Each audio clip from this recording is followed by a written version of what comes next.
The damp, chilly June morning of 2021 began with an unusual stir in the Riverside neighborhood of Portland, Maine.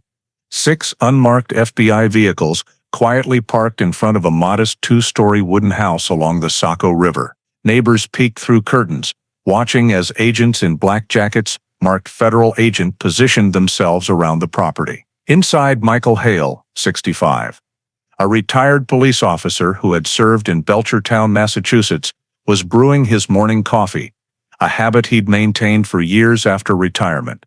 A knock came at the door at 7:32 a.m. "Mr. Hale, FBI. We have a warrant for your arrest in connection with the disappearance of Emily Carter in 1978. An agent later recounted, his hand trembled slightly as he set down his coffee mug, but his face remained eerily calm, as if he knew that 43 years of silence had finally come to an end. Before diving into the story, don't forget to subscribe to the channel and hit the notification bell to stay updated on the latest cases. The quiet town of Belchertown sat nestled among the rolling hills of western Massachusetts, where everything shut down early after 8 p.m. and the soft yellow streetlights reflected off misty streets. That night was the high school's fall dance. Music spilled through the windows, the scent of cheap perfume mingling with baked apples and exhaust from old cars. Students danced, laughed, shouted, and snapped photos with Polaroid cameras, their thin vests and lacy dresses shimmering under the hall's lights. Among them, Emily Carter, 17, with wavy brown hair and a simple beige dress, leaned against the wall, watching her friends leave. She was quiet, more inclined to jot notes than socialize, a subtle presence easily overlooked. As the music slowed, Emily pulled on a sweater, telling a classmate she'd take a shortcut through Kingsley Lake to get home faster. She stepped outside, the cold wind carrying a thin mist, and a silver Ford Granada started with a soft rumble, its headlights cutting through the fog before vanishing down the road into the woods. Across town, the Carter house still had its living room lights on. The mother folded clothes, the father dozed on the sofa, the clock reading 1:30 a.m. When she went upstairs, she saw Emily's room was empty, the bed untouched, no sign she'd been home. She called softly, no answer. Mr. Carter woke, threw on a robe, and stepped into the rain-soaked yard.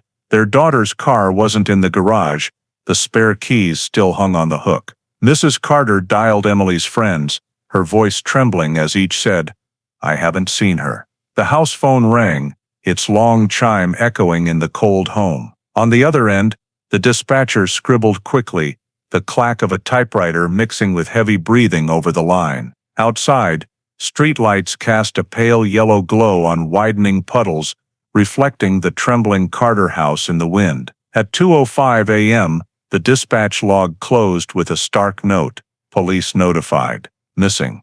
The next morning, fog still blanketed Belchertown. The asphalt road glistened, maple leaves plastered to the curb. 2 patrol cars stopped at the Carter house, their red lights flashing against white walls. Police Chief Hale stepped out, his raincoat mud-streaked, his gaze steely. He spoke briefly to the father, "We'll find your daughter. We need to start now." Key 9 units were released, straining at their leashes, noses to the ground, leading toward Route 9, where dark woods stretched like a dry riverbed.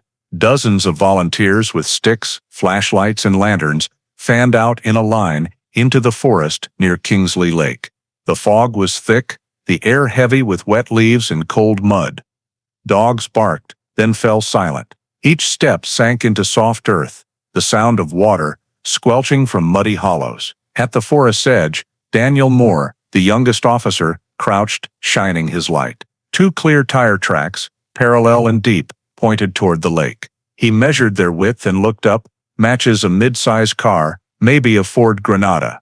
Hale nodded, signaling to photograph and sample the soil stuck to the tracks. The tracks ran about 10 meters before fading into sunken ground, blurred by fresh oak leaves that covered most of the marks. "Could be a fisherman's truck," one officer murmured. No one responded. They moved toward the water, reeds chest high, swaying in the light breeze. A small, wet canvas shoe was pulled from the mud, unidentifiable. Where the flashlight swept, Daniel froze. A small object glinted under tree roots, a white plastic hair clip, one prong broken, caked in mud. He bagged it in nylon. Hale examined it and said softly, "Every girl has one of these." No one spoke. Only the wind over the lake carried the cold, fishy smell. The search continued all day, tracing paths to the water's edge and back toward the neighborhood. By afternoon, heavy rain fell, fog thickened, visibility dropped to a few meters. Soaked raincoats and dimming flashlights forced the team to pause. The next morning, they returned with small boats, dragging the shore with iron hooks, pulling up branches or trash. The water was murky and cold, the thick lakebed mud jamming sonar readings. Locals brought coffee and pastries to the rescue team. A little girl, holding her mother's hand, asked, "Will they find her?" Her mother bent down, silent. 3 days passed. Rain didn't stop. The lake rose. The initial tire tracks flooded, and the soil eroded. The forest path turned to sludge. Dogs circled, losing the scent. The search widened, then shrank. Nothing was found beyond the hair clip. On the third afternoon, Hale sat in his car, rain tapping the roof. He opened his notebook, writing a final line, no clear evidence of a crime. The words were dry. It required conclusion. He stared at the lake, its flat, gray surface, utterly silent, and closed the book. In the sound of falling rain, the small town seemed to begin forgetting what had happened. The rain hadn't stopped by the fourth morning. The dirt road to Kingsley Lake was pocked with new puddles. The mud darkened to lead gray. When the forensic team's van stopped, the dashboard clock read 7:18 a.m. Two technicians in silver-gray coveralls stepped out, hauling sealed toolkits, a tripod, a measuring tape, and a film camera. The soft ground forced careful steps. The tire track area, cordoned with yellow tape from the day before, had sunk further in the night's rain. Police Chief Hale stood under a black umbrella, watching silently. He said little, only gesturing for the forensics team to begin. One technician placed numbered markers, using a thin knife to extract mud from the clearest track. The mud went into a coated nylon bag, sealed, labeled Sample A, Southeast. Each action was recorded with precise timestamps. They collected a few glinting metal flakes in the soil, thin silver paint chips, likely scraped off, showing signs of impact. The dim light made them nearly gray, but under a handheld lamp, they shone with the distinct silver of Ford car paint. Granada or Pinto, late 70s, one said. Hale nodded slightly, his face unchanged. A few meters away, the second technician found a short navy blue fiber caught in dry grass roots, polyester, slick to the touch. He examined it under a handheld magnifier, murmuring, "Looks like uniform fabric, maybe a service jacket." It was sealed separately, labeled Sample D. Across the site, nothing else turned up. No blood, no second set of footprints, no personal items, just mud and water. On the bank, Daniel Moore, finder of the hair clip, reviewed his prior notes. He flipped to a scrawled line. Tire tracks toward lake of suspected Ford Granada. A mixed feeling stirred in him. Instinct said something happened here, but the scene was too clean, almost deliberately erased. He squinted at the water, fog still lingering, ripples forming in the breeze. Nearby, local reporters stood outside the barrier, cameras ready, waiting for access. Hale stepped out, saying curtly, "Just a technical survey, nothing to announce." His voice was even, low, revealing nothing. That afternoon, the Springfield lab received all samples from Kingsley Lake. A preliminary report came via internal fax. Silver paint fragments, consistent with 1977 Ford Granada. Navy polyester fiber, matches public service uniform composition. Source unidentified. No blood, no tissue, no foreign fingerprints. Forensically, the scene remained innocent. At the station, Hale reviewed the report, signing the conclusion. No evidence of a crime. Subject likely left the area voluntarily. He told the team, "Write it that way. The family won't like it, but we can't say otherwise without proof." Daniel, at the back table, flipped through the file, staring at the line. He penciled a small note in the margin, just for himself.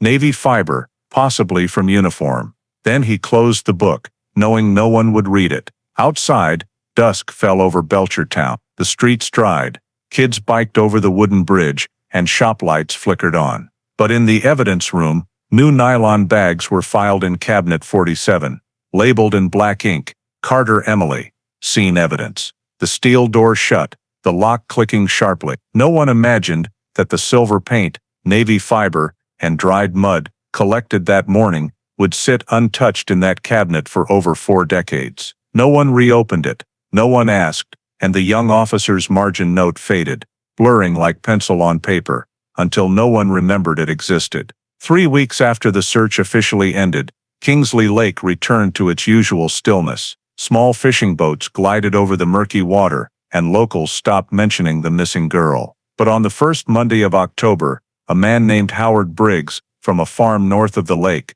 called the station. His voice was hoarse, slightly shaky. "There's a strange smell, sir, like metal and rot, from the reed bed on the far shore." Half an hour later, 2 patrol cars arrived. Chief Hale joined the rescue team, bringing the dive unit's old analog sonar.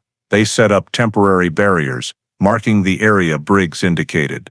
The water was heavy gray, still despite a light breeze. The smell was odd, damp, sharp, a sweet metallic tang mixed with decay. An officer covered his nose. "Not dead fish." Hale signaled to prepare. 2 divers in oxygen tanks and masks lowered into the icy lake. Safety ropes slid through the keeper's hands, slowly uncoiling. On the shore, the sonar operator watched a black and white screen, tracking faint blips. At first, only meaningless ripples appeared, then a rectangular shape emerged, tilted at a 40-foot depth, about 15 feet long. "Metal object," he said, voice faltering. Silence fell, broken only by the generator's hum. Hale leaned over the screen, eyes fixed on the faint glow. "Mark the coordinates, send 2 more down." An hour later, a diver's voice crackled over the radio. "Vehicle down here, nose southwest. Moors, closed. Silver car." The shore went quiet.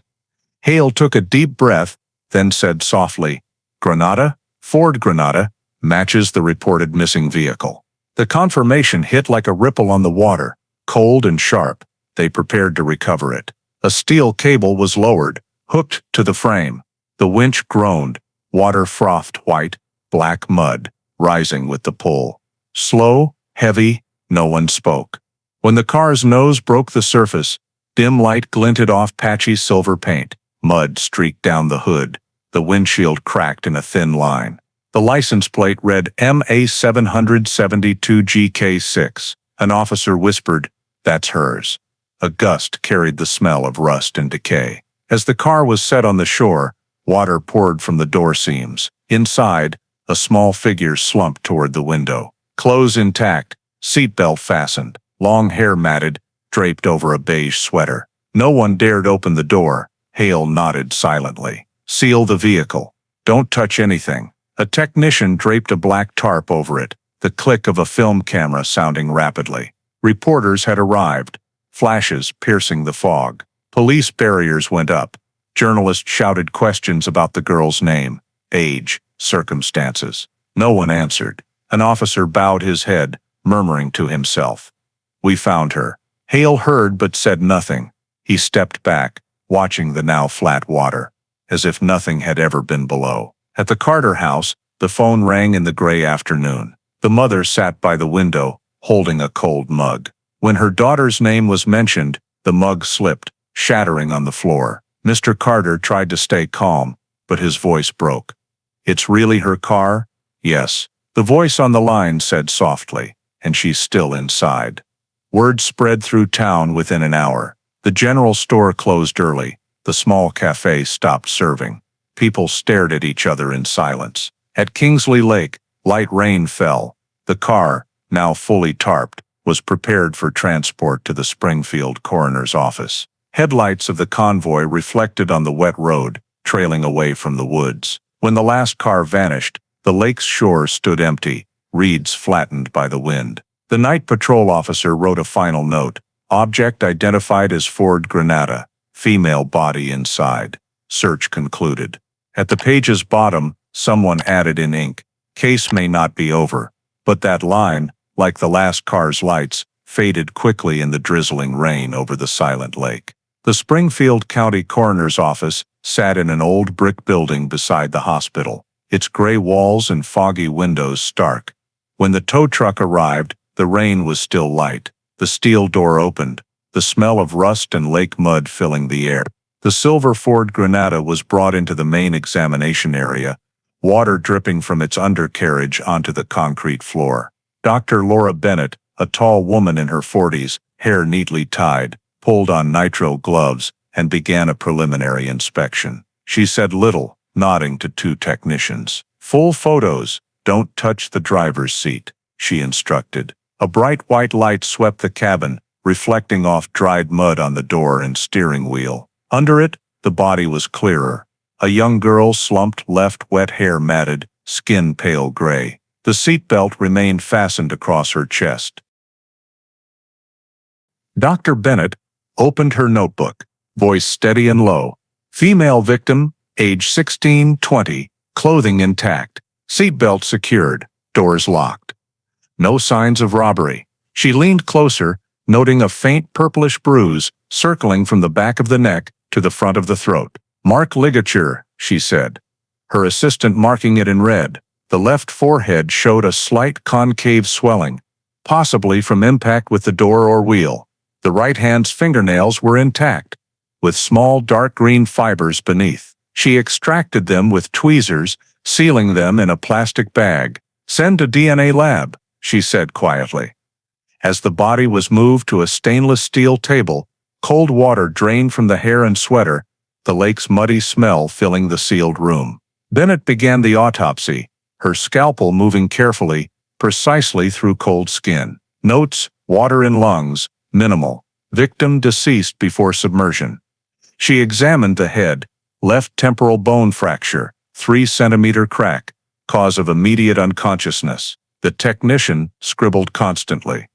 Under surgical lights, every detail stood out: a scratch on the collar, dried mud at the elbow, a different colored hair caught on the jacket. Bennett lifted it with tweezers, a short, dark brown strand, not matching the victim's. She placed it in a labeled glass vial. Unknown male hair sample. After 3 hours, the body was cleaned and fully photographed. Bennett's preliminary report read, "Cause of death, left cranial trauma and mechanical strangulation. Evidence suggests death before submersion." She glanced at the car, still parked nearby, awaiting evidence processing. Technicians dusted for prints, finding 2 on the gearshift, not matching the victim, and a muddy half handprint inside the door. Under the driver's seat, a small navy blue fabric scrap was stuck to the metal frame. When pulled free, it was clearly polyester, tightly woven, with gray stitching, matching police uniforms from the 1970s. The technicians exchanged glances, then bagged it. DNA samples were rushed to a Boston lab. 2 days later, results returned.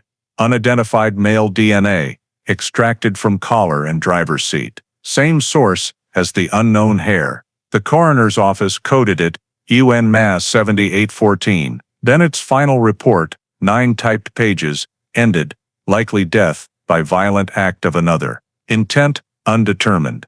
That afternoon, she sent a summary to Chief Hale. He read quickly, his eyes darkening at violent act. On his desk, a coffee mug sat cold, window fog obscuring his reflection. An officer asked quietly, "Sir, should we send this to the DA?" Hale set the file down, looking up slowly. "Not yet. Could be an accident.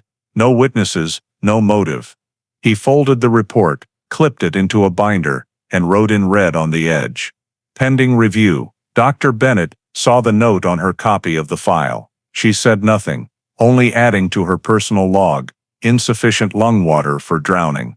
No obligation to conclude, but the truth doesn't sink. That night, Kingsley Lake remained cold, moonlight faintly reflecting on its still surface. No one knew the navy fabric scrap, the unknown brown hair, and the DNA-coded UNMA 7814 would sit in the station's evidence locker for over 40 years, gathering dust, waiting for science to name the one who ensured that girl never made it home.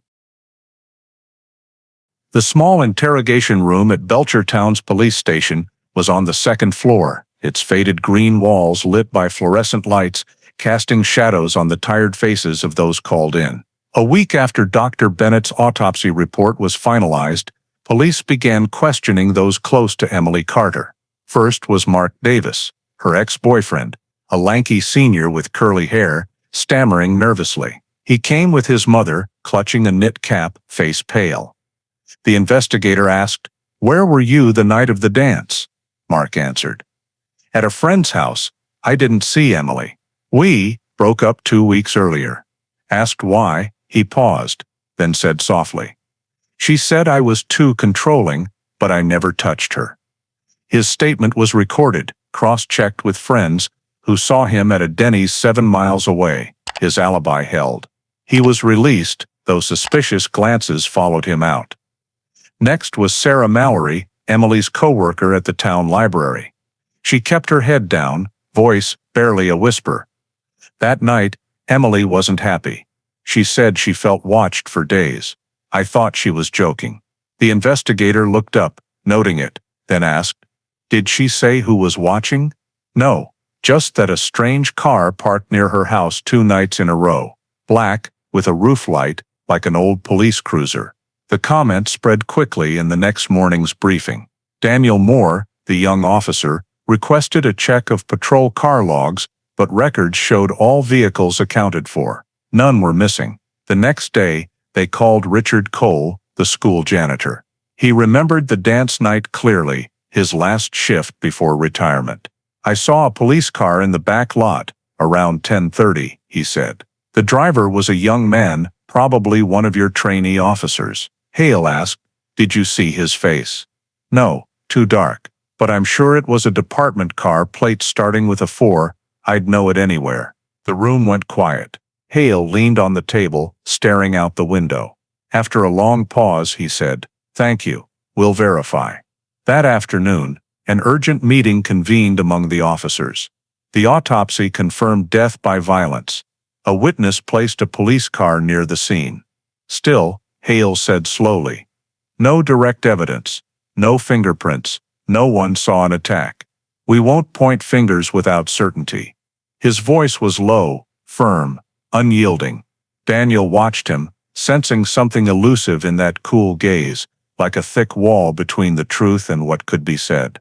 The Carter family refused to accept it. They filed complaints, contacted local papers, insisting their daughter didn't die by accident. Emily's mother appeared on the evening news, eyes hollow, saying, "My daughter knew how to drive, knew the roads around the lake. Someone did this." The story spread across the state. Papers questioned the police's handling of evidence. 2 reporters demanded to see the report at the station, but were turned away. "Investigation ongoing," Hale said, voice restrained. "We'll release findings when concluded." But in the evidence room, things weren't as they started. When Daniel checked, he found the bag with the navy fabric had been moved to another storage bin, no transfer log attached. He asked the evidence clerk, who shrugged, orders from above, said it was to avoid mix-ups. Daniel stared at the steel cabinets, hundreds of nylon bags stacked, each holding a piece of an unfinished story. In the bottom corner, the navy fabric sat still, its label smudged by bleeding ink. At the end of the month, Hale held a press conference. Before the cameras, he stood tall, hands on the wooden podium, his voice clear and calm. "After reviewing the scene and technical findings, we have no evidence of a crime. Preliminary conclusion: accident. The vehicle slid into the water, with no signs of robbery or intentional violence." The words rang dry and sharp, like a gavel strike. A reporter asked, "What about the ligature mark on the victim's neck?" Hale replied, "Not sufficient to conclude an attack."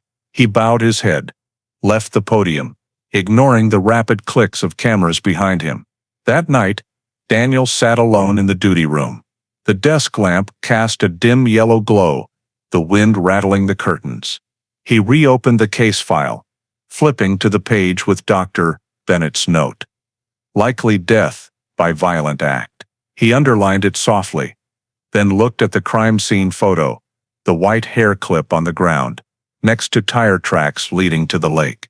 It all felt like scattered puzzle pieces someone had deliberately misplaced. Outside, frogs and crickets chirped around Kingsley Lake, as if nothing had ever happened. And in that lake, the silver car was now gone, but the darkness and silence remained, heavy, thick, a reminder that not every accident begins by chance. Winter came early that year. Snow blanketed the entrance to the Belchertown police station, and Kingsley Lake froze with a thin layer of ice, like a shattered mirror. 6 weeks after the final press conference, Emily Carter's case was officially labeled inactive, accidental drowning. The thick report, folded in half, was clipped between hard covers, stamped with a bold red seal. On Chief Hale's desk, the file sat neatly in a corner among piles of other unresolved cases. He glanced through the small window where fine snow fell, then signed the bottom corner. Closed. No further action required. The office was silent. No one said it, but everyone knew the case needed to end. Media attention faded. The Carter family grew weary, and the town craved its quiet. A week later, the Carter house went up for sale. A crooked for sale sign stood in the front yard, tilted by the winter wind. Mr. Carter packed his daughter's notebooks, unfinished photos, and old birthday cards. Mrs. Carter stood by the window, staring at the snow-covered road to town, her eyes dry but empty. No one came to ask, no one called. When the moving truck left, only the stained white walls and a quietly extinguished yellow bulb remained. A neighbor later said, they left in silence. No one said goodbye. At the station, normalcy returned. Petty thefts, bar fights, traffic reports, life moved on. Only Daniel Moore, the young officer from the search, remained haunted. One evening, after his shift, he reopened case 78MA146. The bolded accidental drowning on the page made him pause. He recalled the white hair clip, the deep tire tracks, the navy fiber, and Dr. Bennett's words. Nothing about it felt accidental. He took a pencil, writing faintly in the margin, "Something is wrong." Then he closed the file, carefully placing it back in the drawer. He likely knew that saying more now could end his career. Hale passed by, noticing the evidence room's light still on. He stood at the door, hands in pockets, asking curtly, "What are you doing here?" Daniel replied, "Just checking evidence, sir." Hale nodded, half smiling, half cold. "No need to dig up the past more. This case is done." His voice was low, even, not harsh, but enough to make Daniel know to stop. As the door closed, Daniel sighed, staring at the rows of metal cabinets, their faded white labels peeling with time. In the farthest corner, Cabinet 47 bore a handwritten label, Case 78MA146, Carter, Emily. Inside, the evidence bag held the navy fabric, silver paint flakes, an unknown hair, and the white hair clip, sealed with yellow tape. No one checked them anymore. Each year, dust thickened, obscuring the periodic inspection signatures. The heavy iron door closed with a dry clank, echoing in the dark room. Outside, snow fell heavier, burying old tire tracks and the path to the lake. The lake's water, beneath its icy crust, remained dark, deep and silent. Like an unhealed wound, the story of the missing girl faded into whispers. Kids knew it only as a tale of the car that slid into the lake in '78. In the office, the thin brown file sat among hundreds, no different from a cold stone in an iron cabinet. Years later, when new cabinets were installed, someone said they saw a faint pencil note on an old file's edge. Something is wrong. No one knew who wrote it, and no one cared. Somewhere in the storage system, the label for 78MA146 turned gray, dust settling like ash, quietly covering a secret the town, knowingly or not, had chosen to forget. 43 years passed. Those who lived around Kingsley Lake were now old.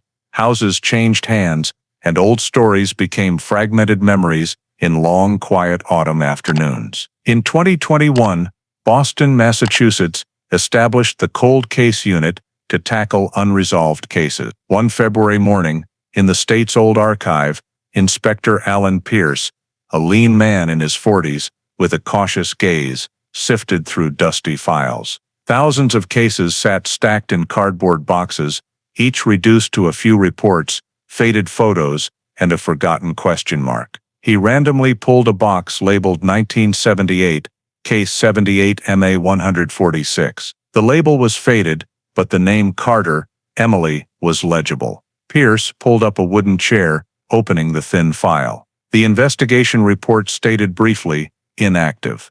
Accidental drowning. Below was a handwritten pencil note, nearly faded. Something is wrong. He stared at it so long, he forgot the ticking wall clock. Inside were black and white photos, the broken hair clip, tire tracks, navy fabric. A technical report noted, polyester material, navy, industrial weave, possibly from a service uniform. That detail stopped him. In 1978, Belchertown had a small police force, all wearing standard state uniforms. Pierce leaned back, dialing the State Evidence Archive in Springfield. I need to check DNA samples from Case 78 MA 146. They might be in the old freezer. The archivist's voice hesitated. Those samples, they're very old, from fabric and hair, never retested. But if you want, I can request recovery, Pierce said simply. Do it. I want results as soon as possible. Boston's DNA lab, in a white building in Cambridge's research district, was a 20-minute drive from downtown. Its windows glowed all night, the hum of centrifuges and exhaust fans, a steady rhythm of science. After the Cold Case Unit sent samples from 78 MA 146, they went straight to a sterile control area where technicians in white coats and triple-layered gloves tagged each vial with QR codes. The uniform fabric, hair, and dried fluid from the collar were relabeled. MA 146-21. Inspector Pierce was there that morning, standing behind the lab's observation glass, holding a cold coffee. The head technician explained, "We'll run dual techniques, next-generation sequencing for full gene reading and YSTR analysis for male lineage markers. This allows cross-referencing with CODIS and public genomic databases." Pierce nodded slightly. He wasn't a biologist, but he knew science was the only thing that could revive justice buried for 4 decades. After nearly 48 hours, results appeared on screen, colorful graphs, and endless code strings. The technician highlighted distinct Y chromosome variations. "This is a rare lineage marker," she said. "We can identify the male line, but it doesn't match any CODIS profiles." Pierce asked, "No matches at all?" "None. This person was never arrested or sampled." Pierce stared at the screen. "No match found" glared like a void. But that void fueled his resolve. "Run a genealogical DNA trace," he said. The technician looked up, surprised. "You want genetic genealogy? It'll take time and needs DA approval." Pierce replied, "I'll get the warrant. Do it." 2 weeks later, the state judiciary approved access to expanded genealogical databases, GDmatch and Family Tree DNA. The system analyzed thousands of citizen-submitted gene profiles for ancestry research. Servers ran all night, comparing, eliminating, and linking genes. Results showed as relationship percentages 3.2%, 5.1%, 12.7%. By the third dawn, one number locked on screen, 22.8% match, paternal cousin. The lineage noted, Hale, origin, Portland, Maine. Pierce leaned closer. "Hale," he repeated. The technician confirmed, "Yes, this gene structure could belong to that lineage. We're cross-checking prior generations." She pointed to a family tree chart, green lines connecting boxes across 3 generations. At the center, a red marker flagged the unidentified DNA from the victim's collar. The gene trail led to one branch, the Hale family, primarily in southern Maine, near Massachusetts. Pierce opened his laptop, searching administrative records. The name wasn't unfamiliar. In Belchertown's 1978 police roster, He'd seen it, Michael Hale, part-time trainee, son of Chief William Hale. He left town right after the Carter case closed. A coincidence, or not? To be sure, Pierce requested a reanalysis of the second sample, dried fluid from the driver's seat. Results reaffirmed, 99.97% match with the first sample. No technical error. This DNA is from the same man, the technician said. No doubt, Pierce thanked her and left. The long hallway's white lights shone on glossy tiles. His steps echoed in his mind. In his office, he spread out the file. Photos of the silver Ford Bennett's autopsy report, 1978 interrogation transcripts, noting a witness seeing a police car near the lake at 10:30 p.m. The pieces formed a picture: uniform fabric, male DNA, the Hale lineage, a police car near the scene, and a case closed weeks later. He leaned back, exhaled, and opened a new note on his computer. Forensic analysis report. Carter case sample, MA 14621R. Techniques, NGS plus YS tar. Result, no CODIS match. Genealogical DNA match. Family line Hale. Origin, Maine. Assessment, high likelihood suspect tied to Belchertown PD. He paused, looking out the window. Boston's winter snow began falling, melting into streaks on the glass. In the dim light, his reflection overlapped with an old photo of Emily Carter pinned to the wall. A 17-year-old, labeled an accident for 43 years, was now given a voice, not through testimony, but through tiny gene traces on an old uniform fabric. Pierce closed his notebook, saying softly, "Time to question those who wore that uniform." Snow tapped the window, blending with the hum of the office fan. In the updated electronic file, the case status changed from inactive to opened. Active investigation. A faint pulse of justice stirred. The next morning, Pierce was at the Worcester State Archive, where local police personnel records from the 1970s were stored. The room smelled of old paper and rusty dust, with rows of metal cabinets labeled by year. Wearing gloves, he opened the Belchertown Police Department, Personnel Records 1978. Drawer. Inside was a thin file listing 12 names, typed on yellowed paper: William Hale, Robert Colby, Ann Fisher, and at the bottom, Michael Hale, trainee part-time. Pierce underlined the name in red.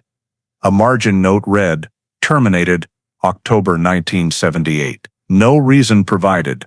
That date aligned with the recovery of Emily Carter's body. He opened the 1978 investigation log.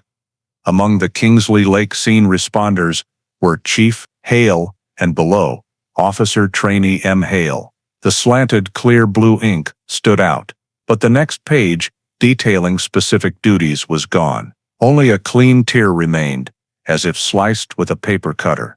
Pierce stared silently, flipping to the binding's edge. The cut was flat, deliberate, not natural damage. "Missing page," he said softly, almost to himself. Back at the cold case unit in Boston, he laid the roster copy beside an old photo of the Belchertown police team. In the black and white image, officers stood before the brick station. At the center was William Hale, chief, tall, gray-haired, with a stiff smile. To his right, a young man with a serious face, eyes averted, Michael Hale. The photo was dated 1978, weeks before Emily Carter's disappearance. Pierce searched civilian records. Michael Thomas Hale, born 1956, once lived in Belchertown, Massachusetts. After 1978, he moved to Portland, Maine. Tax records showed he worked for a private security firm, then vanished from public systems by 1991. No property,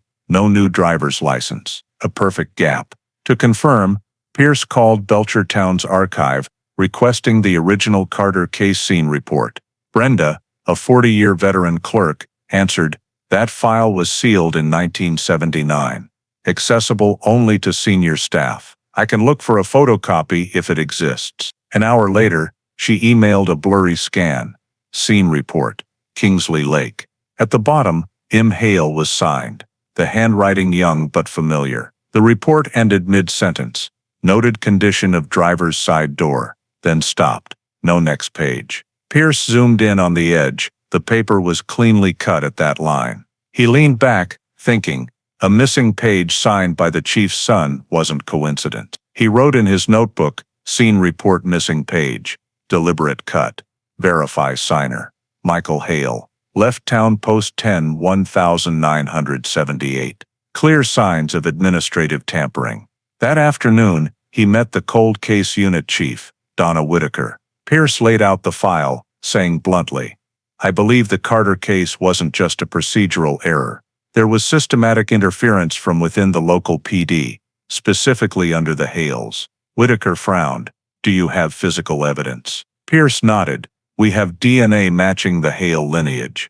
A 1978 witness saw an old police car near the lake, and now, a scene report page signed by Michael Hale is missing." Whitaker paused, then said, "Good. Keep going, but be careful. If police covered this up, some won't want it reopened." That night, Pierce stayed late. The desk lamp lit the old photo, Michael Hale's faint smile blending with the police group. He imagined that 1978 autumn night, a girl leaving the dance, a silver car driving through the woods, and somewhere, the red glow of a police cruiser parked nearby. Someone who knew the area, wore a uniform, had seen access, signed a report, and vanished after it was called an accident. Pierce opened an old Belchertown map. The route from the high school to Kingsley Lake was just over 3 miles, and the woods where the tire tracks were found sat right behind the police housing area back then. "Not random," he muttered. Before leaving, he photographed the file and saved a personal copy. Closing the cabinet, his eyes lingered on the faded cover. Case 78 MA 146, Carter, Emily, inactive. He flipped to the back, writing in black marker, and review under internal corruption, possible evidence tampering. The cabinet door shut, the lock clicking softly in the empty space. Outside, Boston was cloaked in cold fog, streetlights blurred. In the office's darkness, Emily Carter's file lay open on the desk, old and new pages intertwined, like two eras meeting through a torn ink mark. Pierce stared long, then whispered, almost a vow, "If they buried the truth, I'll dig it up." Pierce spent nearly 2 weeks tracing the Hale lineage from the genealogy lab's chart. The Hale family, per the database, spread across 3 northeast states, Massachusetts, New Hampshire, and Maine. Only one branch remained active under the true name, Hale family, Portland, Maine. A 2020 tax record highlighted an address. Michael T. Hale, 65, owner of a small marine equipment shop in Portland's harbor. The birth year matched the 1978 Belchertown police trainee. Pierce studied a blurry business license photo, a silver-haired man, cold eyes, face aged but with the same jawline and forehead as the young officer in the old group photo. He submitted a report to Donna Whitaker, cold case unit chief. "We can request a biological surveillance warrant," Pierce said. "No direct confrontation. I need a new DNA sample." Whitaker flipped through the file, nodding, "Do it, but keep it tight. No press, no local alerts. You know who this will touch." Pierce understood. In law enforcement, the Hale name was an old legacy. William Hale, the father, once a symbol of an era. But justice didn't care about lineage. A 3-person team was sent to Portland. Pierce joined, with a forensic field division technician. They rented a small motel room near the harbor, observing Hale Marine and Supply. The 65-year-old appeared at 7 a.m. daily, driving a gray-green pickup, stopping at Seaside Diner on Commercial Street for takeout coffee before heading to his shop. He spoke little, used no smartphone, only carried an old radio. Cautious, guarded, old cop habits, Pierce noted, watching through binoculars. 3 days passed without opportunity. On the 4th morning, under light rain, Pierce saw Hale stop at a Shell gas station half a mile from the shop. He bought coffee, stepped out, placed the cup on the truck's hood while pumping gas, then went inside to pay. A gust knocked the cup off, rolling to the curb. As Hale drove away, Pierce signaled his team. They approached, gloved hands bagging the rain-soaked paper cup in a sealed evidence pouch. No words were needed. They all knew this was the moment 43 years of justice awaited. The cup was couriered securely to Boston's forensic lab within 6 hours. That night, as Pierce returned to the lab, technicians began extracting DNA from the cup's rim. The sample was sufficient for full YSTR and next-gen sequencing, matching the 1978 protocol. The screen displayed parallel data, 2 gene sets, one from Emily Carter's 1978 sweater collar, one from the 2021 cup. As the system compared, the graphs aligned almost perfectly. A blue line appeared. Genetic match, 100.00%. The lab fell silent, the hum of fans audible. Pierce stood before the screen, light reflecting in his eyes. A technician whispered, "Same man, no mistake. Collar, seat, and cup all match." Another added, "Clean result, no contamination. Time degradation didn't affect it." Pierce nodded slowly, saying, "We've got it." The forensic report was finalized that night. 3 pages, the last line bolded, "Conclusion. DNA profile obtained from 1978. Evidence matches with DNA sample obtained 2021. Statistical probability of random match 1 in 1.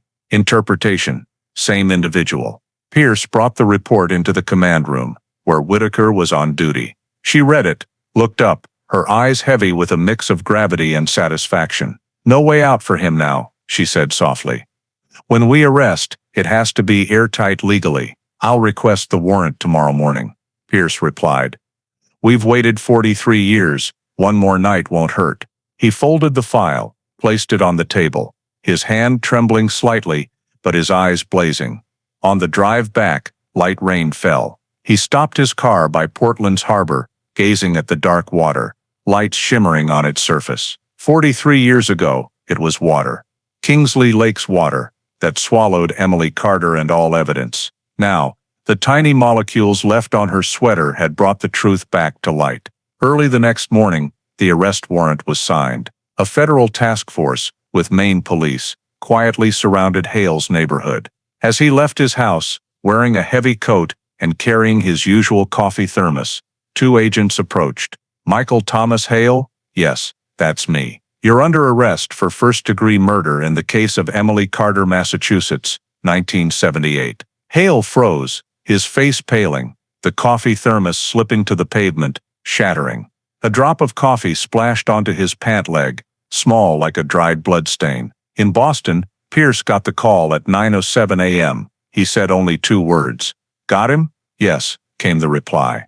He looked out the window, where early light streamed through, illuminating the old file on his desk, labeled 78 MA 146, reopened, active. Inside, yellowed photos of Emily Carter lay neatly beside the latest report on crisp white paper. 2 eras, 2 colors of paper, 1 story closed. In his final note, Pierce wrote, "A forgotten coffee cup, a fabric scrap under a seat, and 43 years of silence. Enough to end a secret the whole town buried." He set down his pen, closing his eyes for a moment. Outside, Portland hummed with waves, and somewhere deep in Massachusetts, Kingsley Lake stayed silent, but for the first time in decades, its water hid nothing.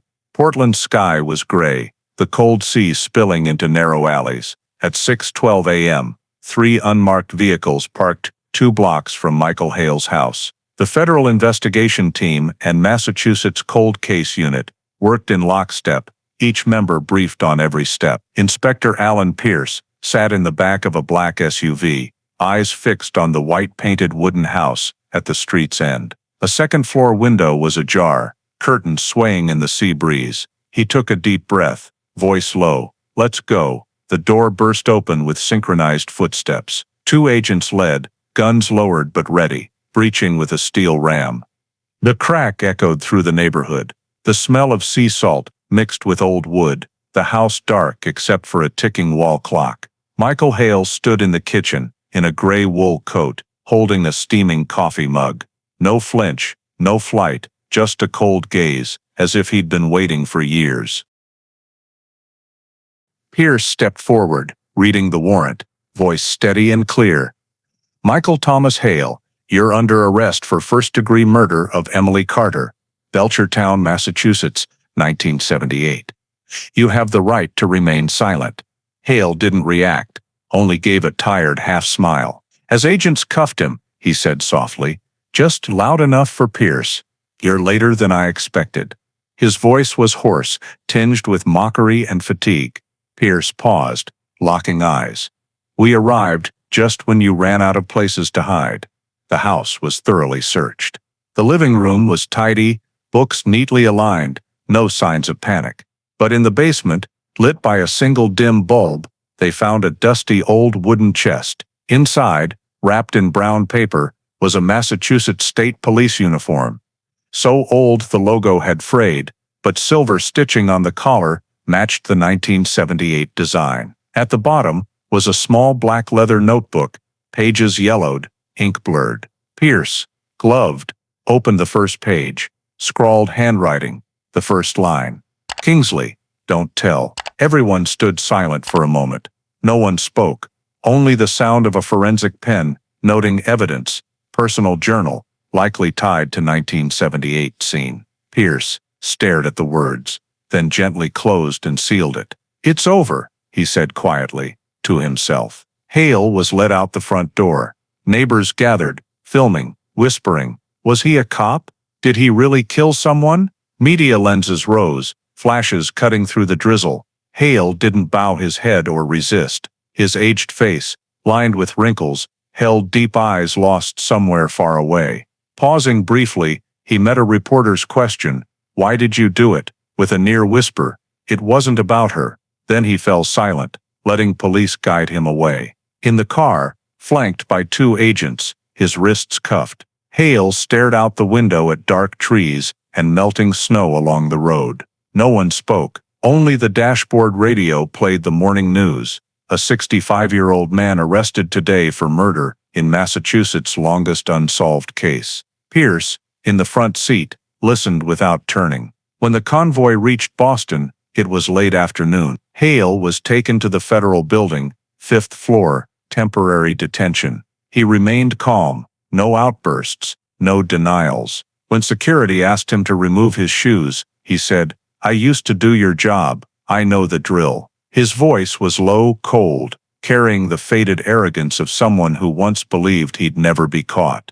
At the press briefing, Whitaker faced dozens of reporters, her voice stern. "After over 40 years, justice is finally served. Thanks to forensic advancements and our team's persistence, we've identified and arrested the suspect in the 1978 Emily Carter case." Beside her, Pierce stood silent, eyes not on the cameras, but lost in the distance. In his mind, the first image wasn't the cuffed man, but the 17-year-old girl, smiling in her yearbook photo. As Hale was escorted from the building, he glanced at the cameras. A reporter shouted, "Anything to say about Carter?" He pursed his lips, then said softly, almost to himself, "No one really wants to remember the past." Pierce stood on the steps, watching the vehicle carrying the suspect vanish into city traffic. He sighed, saying to a colleague, "He thought he could hide forever, but sometimes the truth just waits for the right person to come back." In Boston's evidence room,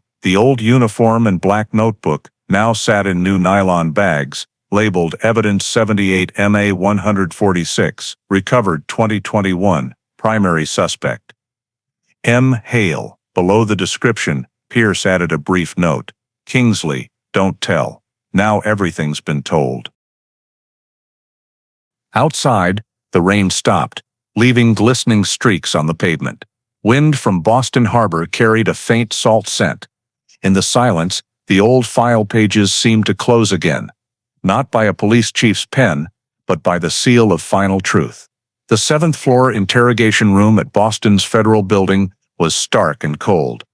White-painted concrete walls, a stainless steel table, fluorescent lights glaring down, leaving no shadows to hide in. Michael Hale sat quietly, wrists cuffed, his gray coat replaced by an orange jumpsuit. Across from him were Inspector Alan Pierce and FBI Agent Sarah Monroe, with a small recorder spinning slowly. Pierce opened the file, speaking evenly, neither harsh nor soft.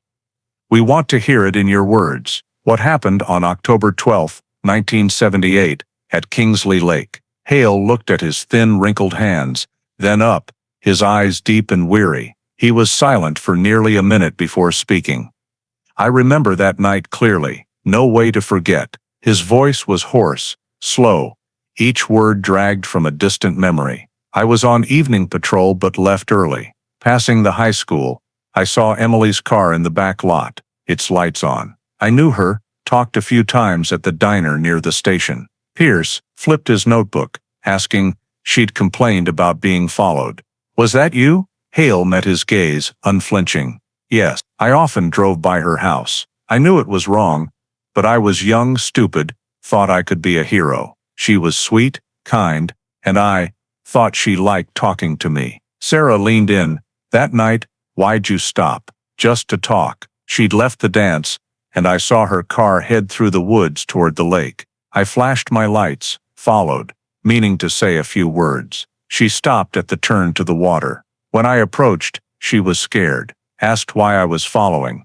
We argued. She said she'd report me to the chief. I lost my temper. His voice trembled, hands clenching unconsciously. She tried to open the door.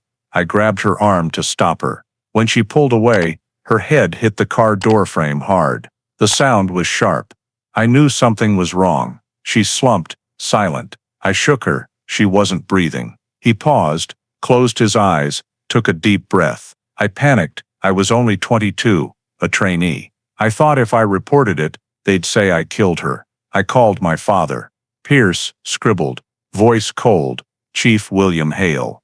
Yes. What did he say? Told me to stay calm. He arrived 10 minutes later. I was in the car, her head against the seat. He checked, then said, she's gone. You have to clean this up.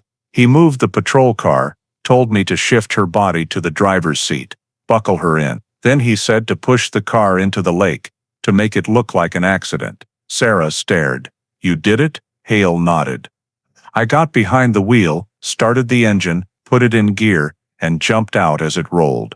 The water took it fast. I watched until the headlights sank. My father said, never go back, never tell. The next morning, he wrote the scene report, tore out my statement page. He said it was over. The room fell silent, only Pierce's pen scratching steadily, and he kept quiet for decades. He retired 3 years later, died of a heart attack.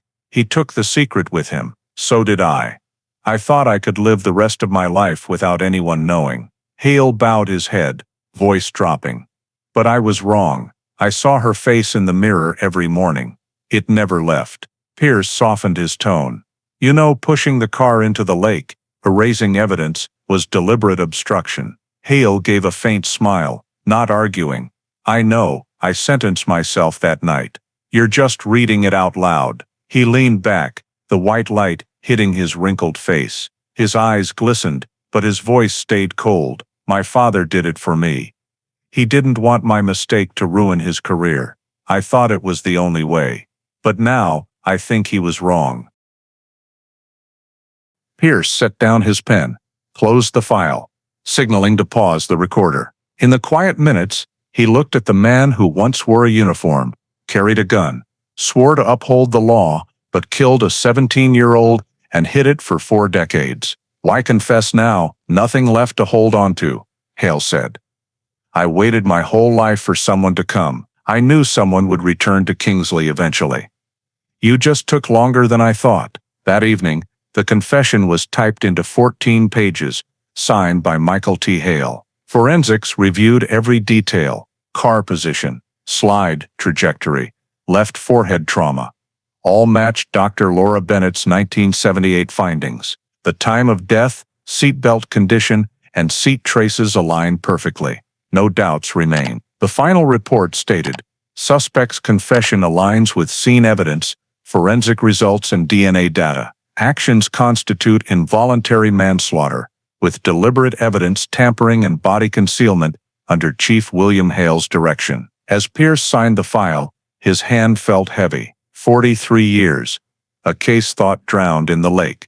Now defined by 4 words: intentional homicide. Before leaving, he glanced back at Hale. He sat silently, hands clasped, staring into space. The ceiling light highlighted wrinkles around his eyes.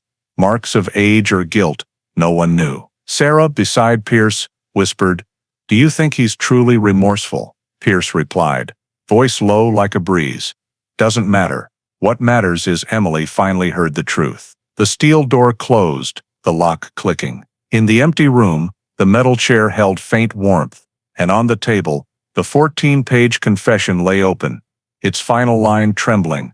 "I pushed the car into the lake, and my father told me, 'Don't tell anyone.'" Now that secret was spoken, not a curse, but the final evidence in a case Massachusetts waited nearly half a century to resolve. A week after Michael Hale signed the 14-page confession, the Massachusetts DA's office took over the case file. The evidence room was resealed, DNA samples, physical items, and the journal transferred under 2 federal inspectors' supervision. On May 3, 2021, Case 78 MA 146, reopened, was delivered to the Suffolk County Federal Prosecutor's Office in Boston. Chief Prosecutor Janet Rollins, known for her rigor and precision, reviewed it personally. She sat at a long wooden table, light streaming onto towering papers, her voice slow.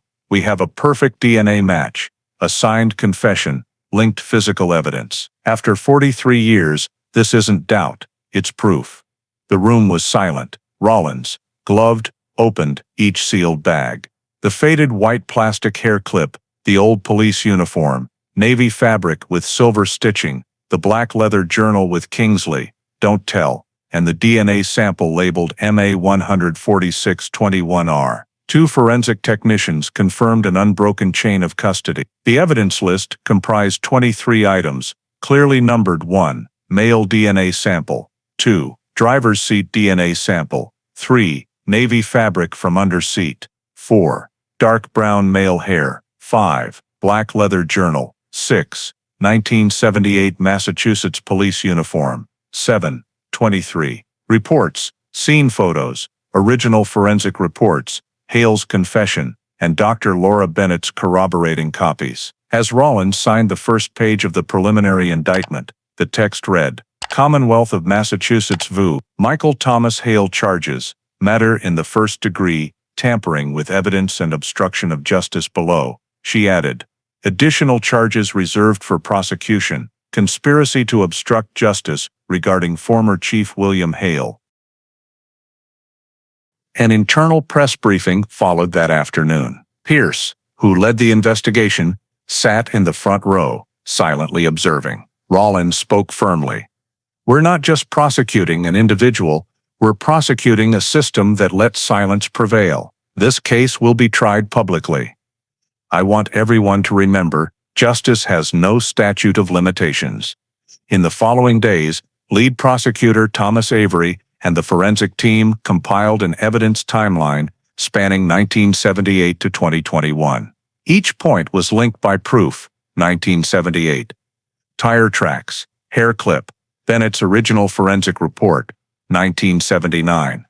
Case closed as accidental drowning. 1979. Case closed as accidental drowning. 1979. Confession, uniform and journal evidence. The forensic lab verified all technical data, cross-referencing old and new DNA, forming the case's foundation. The final 94-page report concluded, "No statistical error possible in genetic identification. Michael T. Hale's gene sequence fully matches scene samples." While prosecutors prepared, Hale, in Boston's detention, stayed silent. His court-appointed lawyer visited. He said only, "I've said it all. Nothing more needed." Pierce met him once, placing the indictment copy before him. Hale glanced at People v. Hale, smirking. "Sounds grand. I wore a uniform my whole life, now it's dragging me down." Pierce replied softly, "Not the uniform. What you did in its shadow." Hale stared at the glass, his reflection in the jumpsuit, silent. On May 18th, the DA held a public press conference. Reporters packed Boston's federal courthouse lobby. Rollins stepped to the podium, her voice clear.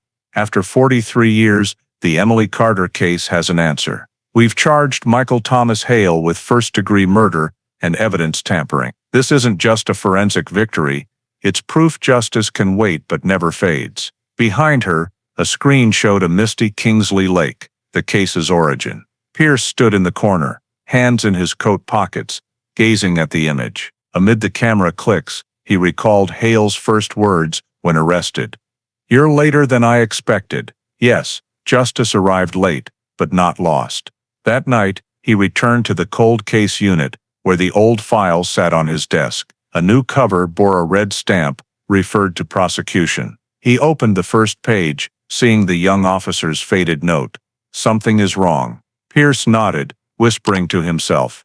Now, it's right. Outside Boston glowed, spring rain falling lightly on wet streets. Somewhere, on a judge's desk, the indictment titled Commonwealth of Massachusetts vs. Michael Thomas Hale dried its ink. In Belchertown's old evidence room, Cabinet 47, once holding forgotten evidence, now bore a new label, active. Submitted to court. 43 years later, Emily Carter's file was no longer a shelved accident. It became People v. Hale, a case marking a new chapter in Massachusetts judicial history, where every file line, every dust-covered drop, was now lit by courtroom lights and undeniable proof of time. Springfield County Courthouse blazed with camera lights from dawn. Reporters, journalists, and citizens lined up outside, jostling to attend the trial Massachusetts had awaited for over 40 years. The lobby's digital sign read, Commonwealth of Massachusetts vs. Michael Thomas Hale, Trial Day 1. Inside, the courtroom was packed.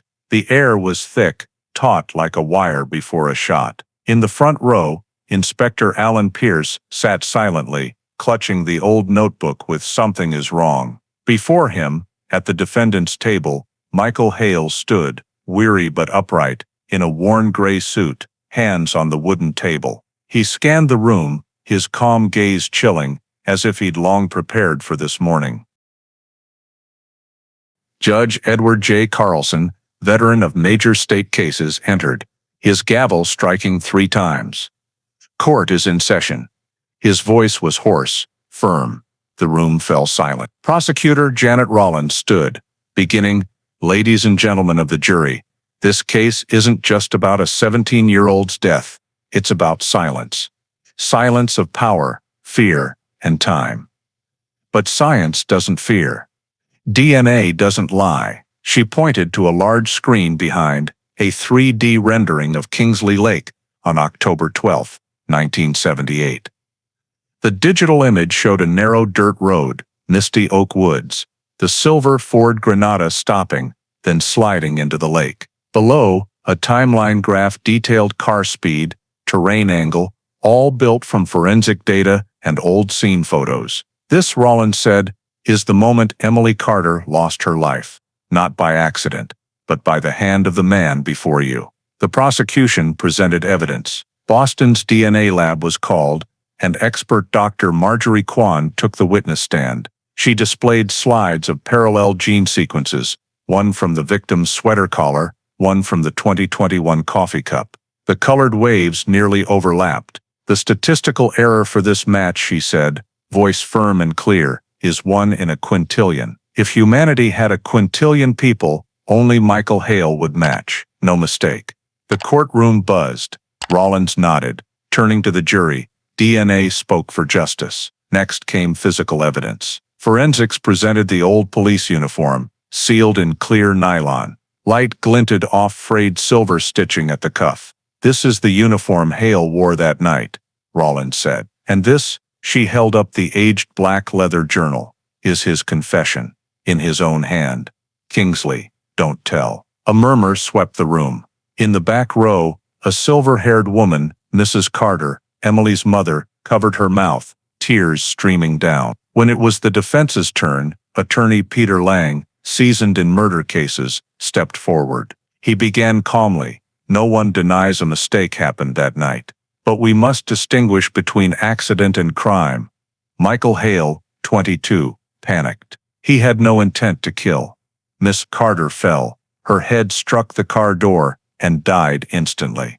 His actions after were the mistakes of a scared young man, controlled by his powerful father. Ladies and gentlemen, that's accident and fear, not calculated crime." Lang displayed a photo of a young Hale, in his trainee uniform, an awkward smile. A son forced to follow his father's orders, who used his authority to cover it up. Call it foolish, call it cowardly, but it's not murder, Rollins countered, her voice like steel.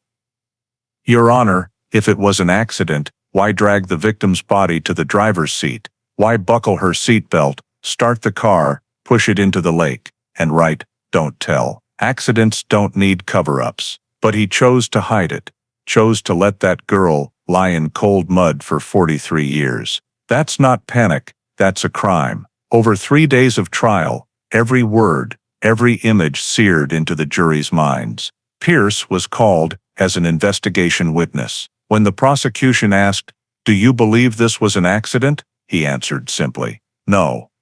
Accidents don't need a father to tear out a report page. The room fell silent.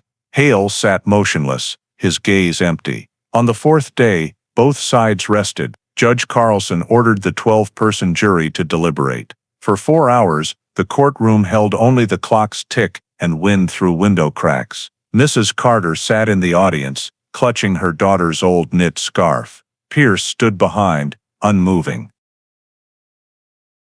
At 6:14 p.m., the deliberation room door opened. The court clerk entered, holding the verdict. The judge asked, "Has the jury reached a verdict?" "Yes, Your Honor." "Please read it." The foreperson's voice rang clear. "On the charge of murder in the first degree, we, the jury, unanimously find the defendant Michael Thomas Hale guilty. On the charge of tampering with evidence and obstruction of justice, guilty." The room erupted. Mrs. Carter collapsed, sobbing, her stifled cries breaking 43 years of restraint. Rollins stood tall, gripping the file. Pierce closed his eyes, bowing his head slightly. Judge Carlson struck his gavel 3 times, his voice low, firm. "Defendant Michael Thomas Hale is sentenced to life imprisonment without parole, per Section 265 of the Massachusetts Criminal Code. This is justice for Emily Carter and the years stolen from her." Hale said nothing. He glanced at the crowd, his eyes dark, neither resentful nor pleading, just drained. As police escorted him, he paused at the door, looking at Pierce. "Guess you did make it in time," he said softly. Outside the courthouse, flashes blazed, reporters' voices echoed. "Justice after 43 years." The evening headline spread across broadcasts. In the news, Rollins stated, "Justice may come late, but it's never too late." That night, Springfield was quiet. By Kingsley Lake, where it all began, a soft breeze crossed the water. A new sign stood near the entrance. "In memory of Emily Carter, justice found, not forgotten." Under moonlight, the lake lay still, reflecting stars like a final testament to a truth no longer buried. In Boston's Cold Case Unit archive, Pierce closed the thick file labeled People vs. Hale. The back cover bore a red label, "Closed, Convicted." He placed it on the shelf, hand trembling slightly, and whispered, like a farewell, "It's done, Emily. It's finally justice." 2 months after the verdict, People vs. Hale became a focal point in U.S. legal and forensic circles. Massachusetts Cold Case Unit completed its 200-page investigation and prosecution report, 78 MA 146, detailing the reopening of Emily Carter's case, from 1978's local police failures to modern forensics, bringing it to light. The report's cover bore bold white text on black, "Science remembers what memory forgets." At the State Justice Department's press conference, camera lights reflected off a large screen showing a case timeline. Prosecutor Janet Rollins read the opening. "The Emily Carter case proves justice cannot thrive in silence. Administrative failures, local power, and lack of transparency labeled a murder an accident. But through next-generation DNA science and relentless investigation, the truth was restored." The report had 4 main sections. 1. Initial failures, missing scene report page. Untested forensics, accidental drowning, without evidence. 2. Case recovery process, restoring original evidence, verifying DNA chain of custody, retrieving Belchertown PD personnel records. 3. Scientific achievements, using next-gen sequencing and Y.S. Tarr to analyze 43-year-old samples, pioneering genealogical DNA tracing in Massachusetts, matching the Hale lineage in Portland, Maine. 4. Legal outcome: arrest, prosecution, and life sentence without parole for Michael Thomas Hale. The report's core listed 23 evidence items from the white hair clip to the black journal, with new photos, identifiers, preservation status, and current federal evidence vault location. The final section quoted Hale's journal.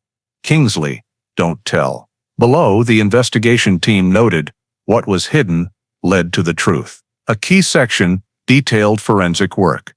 Dr. Marjorie Kwan's team explained preserving decades-old DNA, cleaning organic mud samples, recovering gene strands with new polymerase enzyme technology. Parallel gene graphs from 1978 and 2021 became the case's scientific emblem. In 1978, we could read part of a gene, Kwan said at the release. In 2021, we read the whole story. Inspector Alan Pierce, lead investigator, presented the case as a study at the FBI Academy in Quantico. In a large lecture hall, he opened with a slide of a misty Kingsley Lake. His voice, low and measured, carried weight. 43 years, a pencil note, a forgotten fabric scrap, and a question no one answered. The lesson isn't in technique, but in patience and duty. Sometimes, the truth doesn't die. It waits for someone to look back. The room was silent.